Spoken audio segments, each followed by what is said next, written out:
पारादीप नगर रे भारतीय जनता पार्टी रो आज एक मिश्रण पर्व अनुष्ठित है। ये मिश्रण पर्व रे आमर पारादीप रो काउंसिलर सौदामिनी साहू समेत पारादीप बणिक संघर साधारण संपादक गोलेक साहू एवं वार्ड नंबर 19 रो युव नेता संग्राम नेहरू बंगलार 1 नंबर वार्ड रो जने नेतृत्व मंटू सार एमती सीताराम बाबू एमती अनेक नेतृत्व सहित विभिन्न वार्ड रु आज विजु जनता दल एवं अन्य दल परित्याग करी आज भारतीय जनता पार्टी विधिवत भाव में जोगदेले। मान्यवर सांसद भी उपस्थित थिले।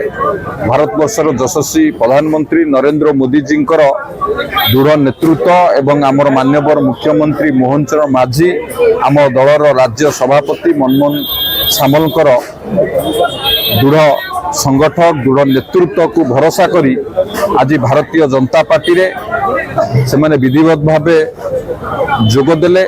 निश्चित भाव में पारादीप म्युनिसिपालिटी रे बा पारादीप नगर रे भारतीय जनता पार्टी तार शक्ति वृद्धि करने सहित आगामी दिन में भारतीय जनता पार्टी आहुरी तार काया विस्तार करिवो एवं जो जन कल्याणकारी योजना राज्य सरकार जन कल्याणकारी योजना आई तार सफल रूपायन हेबारे मध्य ये निश्चित भाव में सहायक हम एवं आपण भी अनुभव करथिबे खाली पारादीप नुह विभिन्न निर्वाचन मंडली विजु जनता दल परित्याग करी भारतीय जनता पार्टी रे आपण विभिन्न समय रे देखुचंती जोग दउचंती। कारण भारतीय जनता पार्टी ही एकमात्र विकल्प। भारतीय जनता पार्टी एपरी एक दल जे सबु बेले विकास को लेकिन आगु को बढ़िबा को चेष्टा करे एवं आमे मध्य सरकार को आसीबा पूर्व जहाँ जहाँ संकल्प पत्र रे आमे प्रतिश्रुति देइतिलु ताकू गोटे गोटे करी पूरा करिबार आमे सफल होइछु।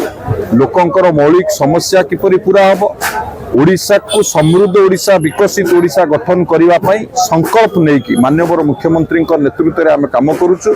आज लोक मानको भरोसा जितिबार आमे सक्षम होइछु।